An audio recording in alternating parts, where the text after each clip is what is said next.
여러분은 상품을 구입하실 때 선호하는 브랜드가 있습니까? 아니면 브랜드 없는 상품을 선호하십니까? 브랜드가 있는 것과 브랜드가 없는 것은 가격도 차이가 있고 품질도 차이가 있습니다. 그리고 브랜드 없는 제품은 품질에 대한 검증이 부족합니다.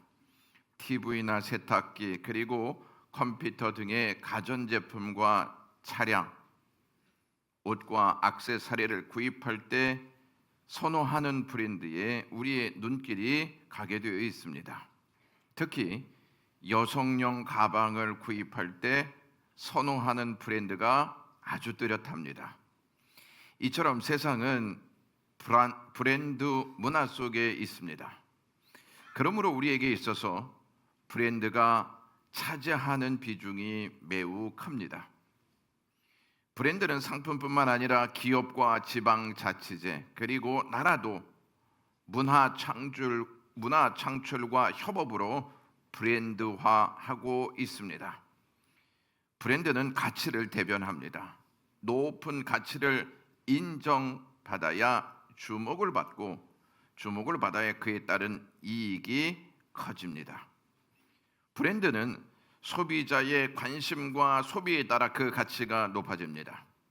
한 해 시장에 신상품으로 출시되는 건강기능식품이 약 500개가 되는데 그 중에 소비자들에게 그 가치를 인정받아 판매되는 수요는 산에서 산삼을 캐는 것과 같습니다. 소비자들에게 가치를 인정받지 못하는 제품은 시장에서 빠르게 퇴출됩니다. 이렇게 가치를 인정받지 못하면 빠르게 퇴출되는 세상에 살고 있는 우리는 가치를 인정받지 못해 퇴출될까 봐 늘 염려와 두려움 속에 스트레스를 받으며 삽니다. 그래서 우리는 어떻게 하면 사회나 소속된 공동체에서 가치를 인정받아 살아남을 것인가에 대한 고민을 합니다. 여러분 혹시 퍼스널 브랜딩이라 하는 말을 들어보신 적이 있습니까? 퍼스널 브랜딩이라고 하는 말은 개인을 브랜드화하는 것으로 자신과 타인과의 차별을 통해 선택받을 수 있도록 독보적인 이미지를 구축하는 과정을 뜻합니다. 자신을 브랜딩하려면 자신의 독특한 가치, 장점, 재능 그리고 경험 등을 앞세워 가치를 높여야 합니다. 그렇지 않으면 가치를 인정받을 수 없습니다. 오늘은 2026년 표 마지막 설교인 복음을 듣고 성령의 인치심을 받은 교회라는 제목으로 은혜를 나누고자 합니다. 그동안 우리는 복음이 신앙이 되는 교회가 어떠한 교회인지 하나님의 말씀을 통해서 은혜를 받았습니다.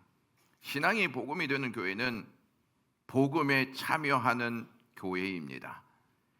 복음에 참여하는 교회는 두 가지 일을 적극적으로 하는데, 하나는 복음을 가장한 거짓된 것을 적극적으로 거절합니다. 다른 하나는 복음을 수호하는 일에 적극적인 자세를 취합니다. 복음을 가장한 거짓된 것들이 주는 결과가 무엇인지를 알지 못하면 복음을 가장한 거짓을 거절하지 않을 것입니다. 다른 복음을 거절하지 않으면 교회는 거짓된 넝쿨로 뒤덮여 복음이 활동하지 못하는 곳이 되고 열심히 종교 생활하는데 의의를 둘 것입니다. 다른 복음은 우리에게 거짓을 먹이고 최면을 걸어 죽음의 골짜기로 몰고 갑니다. 그래도 다른 복음을 거절하지 않고 수용하시겠습니까? 바울이 말한 다른 복음은 과거로부터 현재 그리고 주님 오실 때까지 계속될 것입니다. 교회가 다른 복음을 거절하기 위해서는 복음을 한 번 듣는 것으로 끝내서는 안 되고 계속 들어야 할 줄로 믿습니다. 복음을 계속 들어야 복음을 구별할 수 있는 지혜가 생기고 분별력이 생기는 법입니다. 여러분이 핸드폰으로 하루 종일 트로트를 들으면 입에서 트로트가 나올까요? 찬양이 나올까요? 트로트입니다. 반대로 하루 종일 찬양을 들으면 입에서 트로트가 나올까요? 찬양이 나올까요? 찬양이 나옵니다. 우리의 입은 들은 것을 노래하게 되어 있습니다. 우리의 입과 삶에서 복음이 계속 흘러나오기 위해서는 복음을 계속 들어야 합니다. 바울은 오늘 본문 1장 13절에서 그 안에서 너희도 진리의 말씀 곧 너희의 구원의 복음을 듣고 라고 말합니다. 복음을 들어야 복음을 믿게 되고 복음을 믿어야 복음이 삶이 되는 줄로 믿습니다. 바울은 복음을 진리의 말씀 그리고 구원의 복음이라고 표현합니다. 복음을 듣는 것은 진리의 말씀을 우리 심령에 담는 것입니다. 우리의 심령에 진리의 말씀을 담아야 그 말씀이 우리를 구원으로 인도합니다. 우리가 사는 세상은 하나님의 말씀으로 창조되었습니다. 하나님의 말씀이 없을 때 세상은 어두움에 갇혀 무질서와 공허한 상태였습니다. 무질서와 공허한 상태는 가치 없는 상태란 뜻입니다. 무질서와 공허한 상태인 세상이 질서와 생명의 안식처가 될 수 있었던 것은 하나님의 말씀 때문입니다. 창조의 완성은 안식에 있습니다. 창세기 2장 2절 말씀에 하나님이 그가 하시는 일을 일곱째 날에 마치시니 그가 하시던 모든 일을 그치고 일곱째 날에 안식하시니라 라고 되어 있습니다. 안식 없는 창조는 불완전합니다. 말씀은 세상과 우리에게 안식을 줍니다. 그런데 하나님이 주신 안식이 한순간에 깨집니다. 아담과 하와가 선악을 알게 하는 나무의 열매를 먹지 말라 하신 하나님의 말씀을 듣고도 불순종하여 선악과를 따먹었기 때문입니다. 아담과 하와는 뱀의 말을 복음으로 듣고 하나님의 말씀을 다른 복음으로 들었기 때문에 선악과를 따먹었던 것입니다. 그들이 선악과를 따먹었을 때 안식의 자리에 두려움과 수치심이 차고 들어왔습니다. 성경은 이 사건을 통해 우리가 진리의 말씀을 듣고 믿지 않을 때 어떠한 결과가 찾아오는지 깨닫게 해줍니다. 아담과 하와가 하나님의 말씀에 순종하며 살았을 때 하나님의 형상이라는 브랜드로 안식하며 살았습니다. 하지만 하나님의 말씀에 불순종하여 선악과를 따먹었을 때 하나님의 형상이라는 브랜드는 파괴되고 죄인으로 추락하였습니다. 그렇다면 다시 하나님의 형상으로 회복되고 안식을 얻기 위해서는 어떻게 해야 하겠습니까? 속량받아 하나님의 말씀으로 돌아가야 합니다. 오늘 본문 13절을 자세히 보시면 그 안에서 너희도 진리의 말씀 곧 너희의 구원의 복음을 듣고 그 안에서 또한 믿어 약속의 성령으로 인치심을 받았으니 라고 되어 있습니다. 여기에서 바울은 진리의 말씀 곧 구원의 복음을 그 안에서 듣고 믿으라고 권면합니다.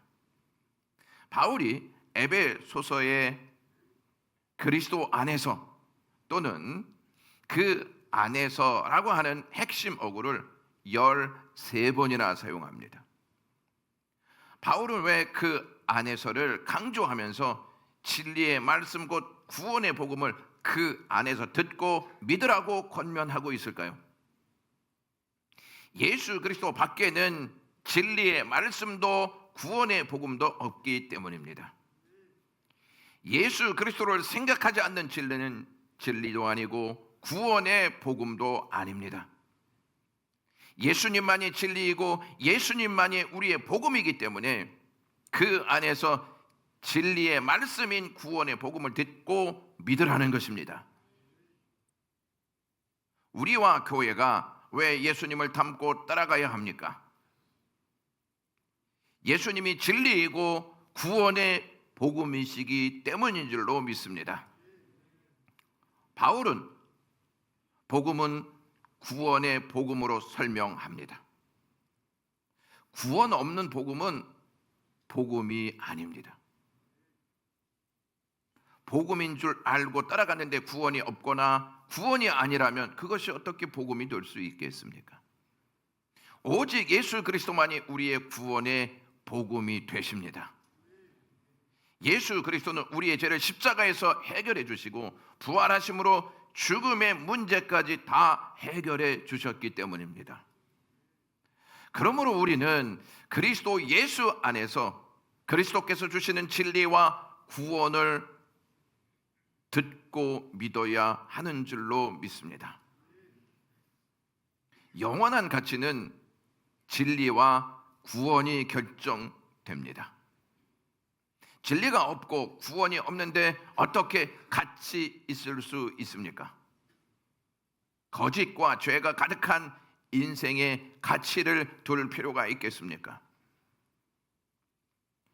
전문 요리사가 만든 1인분 식사 가격이 50만 원이 넘는다는 말을 듣고 제가 깜짝 놀랐습니다. 더 비싼 것도 있습니다 라고 하는 말에 말문이 막혔습니다. 우리가 그렇게 값비싼 음식을 먹는다고 우리의 가치가 올라가겠습니까? 차중에 값비싼 벤틀리를 타고 샤넬 향수를 뿌리고 샤넬 백을 가지고 다닌다고 우리의 가치가 높아지겠습니까? 사람들은 그러한 삶을 동경하고 그러한 삶을 살아야 자신이 브랜딩 될 수 있다고 믿습니다. 여러분도 그렇게 생각하십니까?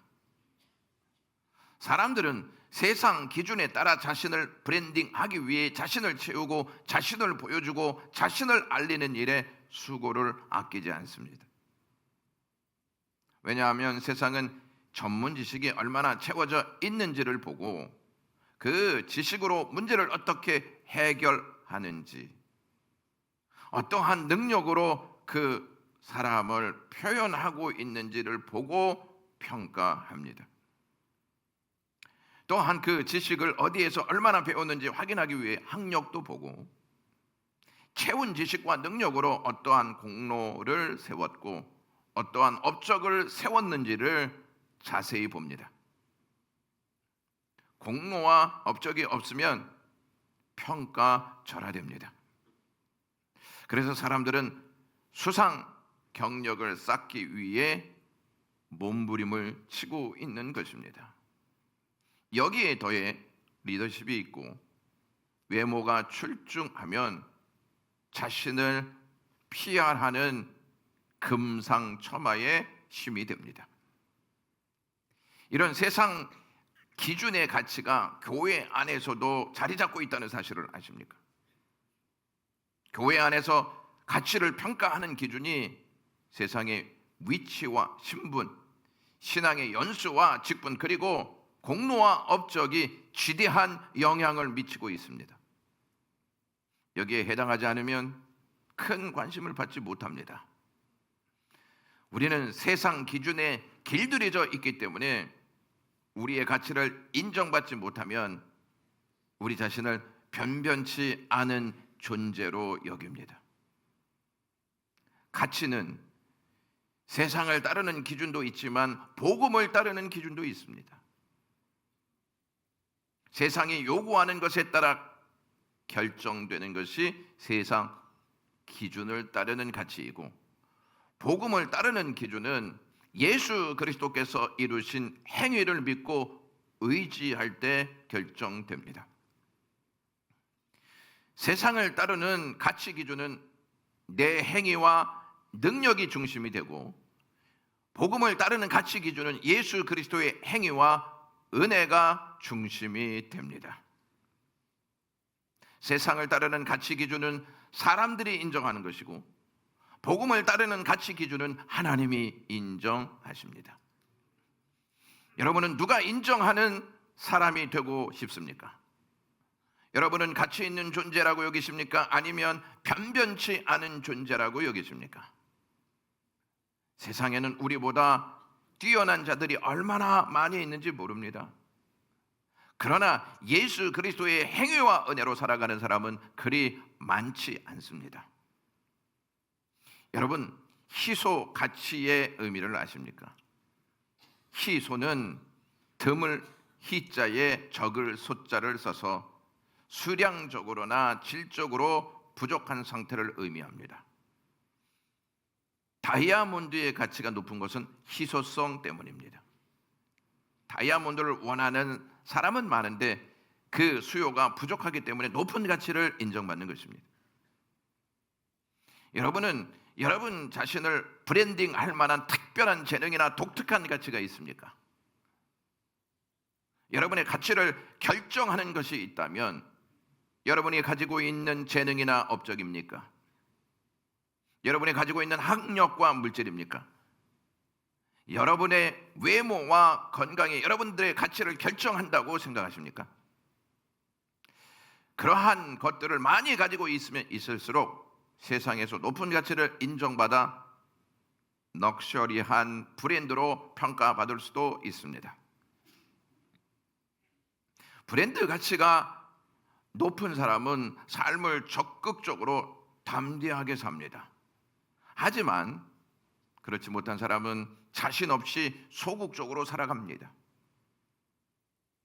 여러분, 둘 중에 어떤 사람으로 살아가고 있습니까? 여러분은 예수 그리스도의 행위와 공로로 구원받아 그리스도인이 되셨다고 믿습니까? 아멘이 적은 거 보니까 아직도 나는 그리스도인이 아닌가벼 이렇게 생각하는 분들이 있는 것 같습니다. 여러분들이 그리스도인이 되었다면 여러분들의 브랜드는 그리스도인입니다.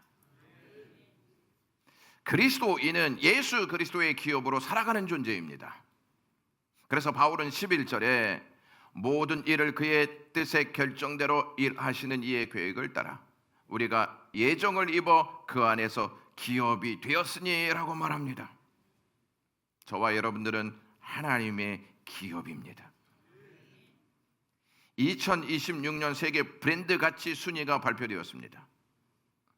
1위가 애플이고요, 2위가 마이크로소프트, 3위가 구글, 4위가 아마존, 5위가 엔비디아입니다. 1에서 5위까지 모두 미국 기업이 차지하였습니다. 우리나라의 삼성은 7위에 올라가 있습니다. 여러분이 브랜드 가치가 가장 높은 애플에 소속되어 있다면 길을 피지 못하고 사시겠습니까? 아니면 우리는 최고의 브랜드 가치를 갖고 있는 기업이지 라고 하며 당당하게 사시겠습니까? 저와 여러분은 세상 브랜드 가치가 1위인 애플 기업에 소속되어 있지는 않지만 예수 그리스도께 소속된 기업입니다. 예수 그리스도의 기업의 브랜드 가치는 어떨 것 같습니까? 세상의 브랜드 가치가 1위인 애플 기업은 언제 어떻게 사라질지 모릅니다. 애플 창업자인 스티브 잡스는 죽었습니다. 그러나 우리를 기업으로 삼으신 예수 그리스도는 부활하셨고 세상을 다스리는 만유의 주가 되셨습니다. 그러므로 예수 그리스도의 기업은 영원히 망하지 않고 영원히 존속됩니다. 바울은 우리가 예수 그리스도의 기업이 된 것을 하나님 아버지의 기쁘신 뜻이라고 말합니다. 5절 말씀을 다 같이 읽겠습니다. 그 기쁘신 뜻대로 우리를 예정하사 예수 그리스도로 말미암아 자기의 아들들이 되게 하셨으니. 저와 여러분은 하나님께 어떤 짓을 했습니까? 죄를 짓고 하나님과 원수가 되었습니다. 우리는 우리에게 배신하고 등을 돌린 사람들을 더 이상 보고 싶어 하지 않습니다. 절교를 선언하면서 더 이상 보지 말자고 말합니다. 하나님은 어떻게 우리를 하나님의 아들과 기업이 되게 하셨습니까? 하나님의 아들과 기업되게 하신 것을 기쁘게 여기셨습니다. 우리는 우리의 가치를 하나님이 기뻐하시는 것보다 우리가 기뻐하는 것에 우리의 마음을 둘 때가 많습니다. 그래서 우리는 우리의 기쁨을 위해 때로는 죄를 짓고 살아갑니다. 그런 우리를 하나님은 하나님의 기업 되게 하신 것을 기쁘게 여기셨습니다. 사랑이 아니라면 어떻게 이러한 일이 있을 수 있습니까? 하나님의 사랑이 우리의 가치를 인정하신 것입니다. 우리를 사랑하셨다는 의미는 우리를 가장 가치 있는 존재로 여기셨다는 뜻입니다. 하나님은 우리를 가장 가치 있는 존재로 여기셨기에 아들이신 예수 그리스도를 십자가에서 죽이시기까지 우리를 기업으로 삼으셨던 것입니다. 또한 우리를 예수 그리스도의 기업임을 확증하시기 위해 성령으로 보증하셨습니다. 13절에서부터 14절의 말씀을 다시 다 같이 읽겠습니다. 그 안에서 너희도 진리의 말씀 곧 너희의 구원의 복음을 듣고 그 안에서 또한 믿어 약속의 성령으로 인치심을 받았으니 이는 우리의 기업의 보증이 되사 그 얻으신 것을 속량하시고 그의 영광을 찬송하게 하려 하심이라 라고 말합니다. 바울은 여기에서 인치다라고 하는 단어와 보증이라는 단어를 함께 사용하면서 이것이 하나님의 은혜임을 우리에게 알려줍니다. 성령으로 인치신다는 내용은 에베소서와 고린도후서에 기록되어 있습니다. 에베소서와 고린도는 고대의 제재업의 큰 중심지였습니다. 통나무 뗏목들이 흑해로부터 보내져 온 것이 이곳이었습니다. 항구에 있던 통나무 뗏목들은 여러 회사들이 그 뗏목을 지명하여 사갔습니다. 회사 직원들은 그쪽으로 파송되어서 통나무를 살펴보고 이것을 제가 사겠습니다. 또 다른 회사는 이것을 제가 사겠습니다. 이렇게 말하곤 했습니다. 그리고 나서 그들은 약간의 계약금을 지불하고 자기들이 골라놓은 모든 통나무마다 우리의 것이다 라고 하는 표시를 했습니다. 이것을 인이라고 불렀습니다.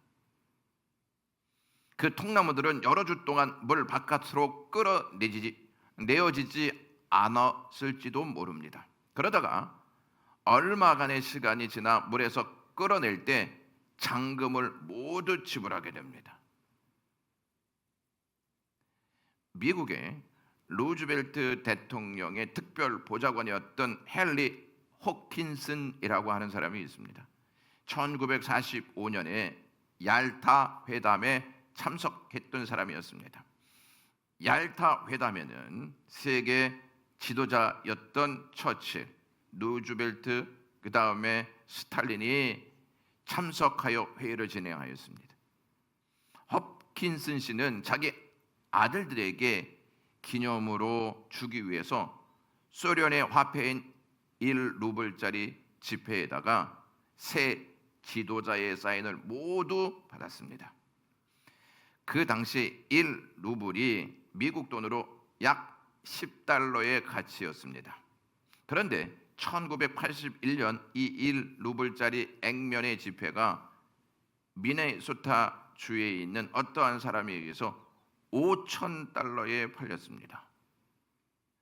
그것은 불과 미국 돈으로 10달러의 가치밖에 없는 돈이었으나 세계의 지도자들 세 사람의 사인이 들어 있었기 때문에 그 가치가 무려 500배 이상으로 뛰어버렸습니다. 우리에게는 어떤 유명인의 사인과 비교할 수 없는 성부 하나님, 성자 하나님, 성령 하나님의 도장이 찍혀 있습니다. 바울이 이것을 인치다라고 하는 의미로 우리에게 설명해 주고 있고 또한 보증이라는 단어를 우리에게 설명해 줍니다. 보증이라는 단어는 헬라어로 아르라본이라고 하는 단어인데 이 단어는 히브리어 에라본에서 유래된 상업적인 단어입니다. 어떤 물건을 매입하기 위하여 지불해야 할 대금의 총액 중 첫 번째 부담금을 의미합니다. 우리의 복되신 하나님은 성령을 우리에게 계약금 혹은 담보물로 주시고 마침내 우리를 이 땅에서 취하십니다. 그리고 그분의 아들의 형상을 본받게 하시고 이 땅에 살면서 하늘나라에서 누릴 수 있는 기쁨과 영광을 작게나마 누릴 수 있는 특권을 주셨습니다. 사람에게 있어서 계약을 체결하고 보증금을 지불하는 것이 반드시 소유를 확정 지어주는 것은 아닙니다. 왜냐하면 사람이란 형편이 어떻게 변할지 모르고 마음도 수시로 바뀌기 때문입니다. 그러나 신실하시며 전능하신 하나님은 한 번 지불하신 것은 변하지 않고 하나님의 것으로 삼습니다. 저와 여러분은 그래서 완벽한 하나님의 기업인 줄로 믿습니다. 우리가 완전한 하나님의 소유와 기업이 된 것을 어떻게 알 수 있습니까? 그것은 우리의 마음속에 역사하시는 성령님을 통해 알 수 있고 성령께서 증거가 되시기 때문입니다. 하나님께서 우리를 약속의 성령으로 인치신 것은 우리가 하나님의 기업으로 영원한 하나님 나라의 기업에 참여한 자가 되었다는 것에 대한 보증입니다. 보증은요, 책임지겠다는 뜻입니다. 영국의 한 초등학교에 품행이 단정하지 못한 말썽꾸러기 소년이 있었습니다. 이 소년은 막 폭행을 일삼았습니다. 교장 선생님은 이 소년의 어머니를 불러 퇴학을 통보했습니다. 이 아이는 더 이상 교육이 불가능합니다 라고 말했습니다. 어머니는 눈물을 흘리며 구제를 호소했습니다. 그러자 교장 선생님이 그러면 아들의 행동에 대해 보증하시겠습니까? 라고 말했습니다. 어머니는 교장 선생님의 말을 듣고 답을 못하고 머뭇거렸습니다. 그때 톰이라고 하는 친구가 손을 번쩍 들면서 제가 보증하겠습니다, 교장 선생님, 이렇게 이야기했습니다. 교장 선생님이 톰에게 물었습니다. 너는 보증이 무슨 뜻인지 알고 있느냐라고 말했습니다. 그러자 톰은 예, 친구가 잘못하면 제가 대신 벌을 받는 것입니다 라고 대답했습니다. 톰은 폭력을 일삼은 이 친구를 데리고 옥상으로 올라갔습니다. 그리고 무릎을 꿇은 채 친구의 손을 잡고 하나님께 기도했습니다. 결국 교장 선생님은 그 소년을 다시 받아들였습니다. 그 후 난폭한 소년은 양순해졌습니다. 이 소년이 장성하여 선교사가 되었고 평생 아프리카에서 헌신하는 사역자가 되었습니다. 우리는 죄를 짓고 하나님의 심판에 있을 수밖에 없는 존재입니다. 그러한 우리가 하나님의 기업이 된 비결은 누구 때문입니까? 죄를 짓고 하나님 심판대에 설 수밖에 없는 우리를 보신 예수 그리스도께서 하나님께 손을 번쩍 드시고 저를 대신에 제가 십자가에서 벌을 받았습니다 라고 말씀하셨기에 하나님은 우리를 심판의 자리에서 하나님의 기업이 되는 은혜의 자리로 옮겨 주셨습니다. 여러분은 여러분 자신을 가장 가치 있게 만드는 것이 무엇이라고 믿습니까? 여러분을 가장 가치 있게 만드는 것은 예수 그리스도의 은혜 이외에는 아무것도 없습니다. 예수 그리스도의 은혜보다 우리를 가장 가치 있는 존재로 만드는 것은 없습니다. 왠지 아십니까? 은혜는 우리를 영원히 책임지는 능력이 되기 때문입니다. 이것을 모르는 사람은 세상의 가치 기준에 따라 자신의 가치를 인정받으려는 일에 땀을 흘리고 노력할 것입니다. 세상 가치 기준에 따라 자신의 가치를 인정받기 위해 노력하는 것은 나쁜 일은 아닙니다. 세상에서 가치 있는 자로 인정받는 것 중요합니다. 그런데 그것만을 가치 있는 것으로 여기고 은혜를 구하지 않는다면 무엇이 우리를 책임질 수 있습니까? 세상이 인정하는 가치는 우리를 영원히 책임질 수 없습니다. 우리는 우리 스스로 또는 주변 사람들에게 보잘것없는 사람으로 보일 수도 있습니다. 그러나 우리는 약속의 성령에 따라 인치심을 받았고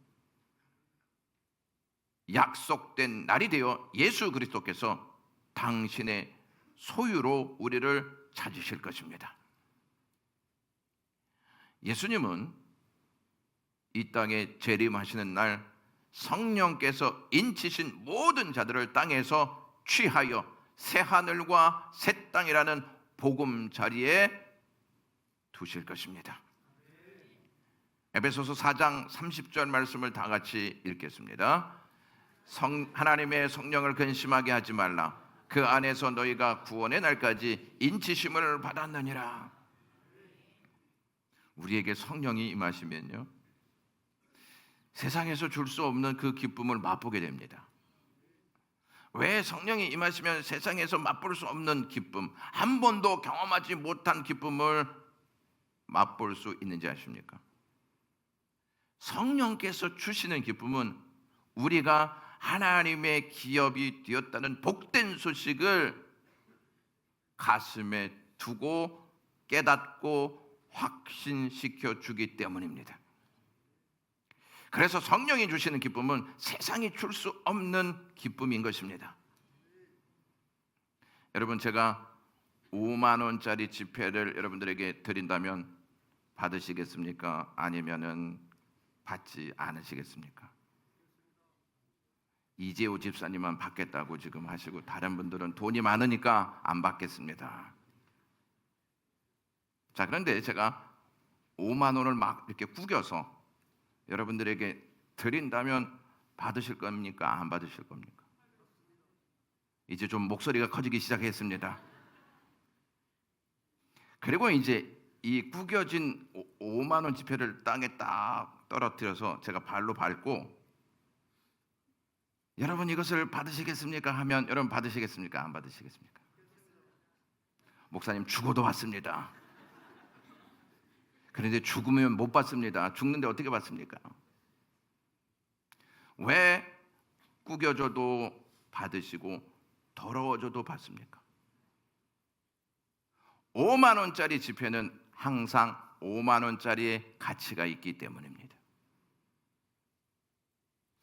여러분, 우리 인생에 있어서도 자존심이 구겨지는 일들이 있습니다. 여러 번 바닥에 떨어지고 밟히고 더러워지는 일도 경험할 수 있습니다. 잘못된 결정에 의해서건 환경에 의해서건 우리는 그러한 일을 실제로 경험하며 삽니다. 이것을 경험할 때 우리는 나는 참 보잘것없는 존재야. 나는 가치가 별로 없나 봐. 이러한 생각을 하게 됩니다. 그러나 놀라운 사실은 우리에게 그러한 일이 있을지라도 하나님의 관점에서 볼 때 우리의 가치는 여전히 사랑으로 평가되는 줄로 믿습니다. 왜냐하면 우리를 하나님의 아들과 바꾸셨고 성령으로 우리가 하나님의 것이라고 인치셨기 때문입니다. 이 은혜를 깨닫고 확신하는 그리스도인은 더 이상 자신의 공로와 업적으로 자신의 가치를 포장하지 않습니다. 그리고 가치 있는 삶을 삽니다. 가치 있는 삶은 구원받기 위해서가 아니라 하나님께서 어떻게 구원하셨는지를 잘 알기 때문에 그 은혜에 너무 감사하여 가치 있는 삶을 사는 것입니다. 가치 있는 삶은요, 복음이 신앙이 되는 것이고, 가치 있는 삶은 복음에 참여하는 삶이고, 가치 있는 삶은 다른 복음을 거절하는 삶입니다. 그리고 아픔 속에서도 예수 그리스도의 영광을 찬양하면서 사는 것, 이것이 가치 있는 삶인 줄로 믿습니다. 세상에서 유명한 브랜드 중 하나는 재고가 생기면 그것을 세일해서 판매하지 않는다고 합니다. 다 소각시킨다고 합니다. 왜냐하면 브랜드 가치가 떨어질까 봐 그렇게 결정한다고 합니다. 우리의 가치는요, 예수 그리스도를 위해 살고 예수 그리스도를 위해 죽을 때 드러납니다.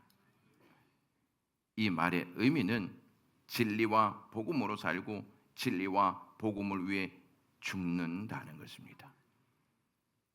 이것보다 더 가치 있는 삶은 없습니다. 기도하겠습니다. 하나님, 우리를 가치 있는 존재 되게 하시고 가치 있는 삶을 살게 해 주셔서 감사합니다. 우리의 삶이 구겨지고 우리의 삶에 병이 들고 우리의 삶에 어려움이 있을지라도 하나님은 우리를 평가절하하시지 않는다는 것을 영광의 모든 가족들이 깨닫게 하시옵소서. 여전히 가치 있는 하나님의 기업임을 깨닫고 살아갈 수 있게 하옵소서. 예수님의 이름으로 기도드리옵나이다. 아멘.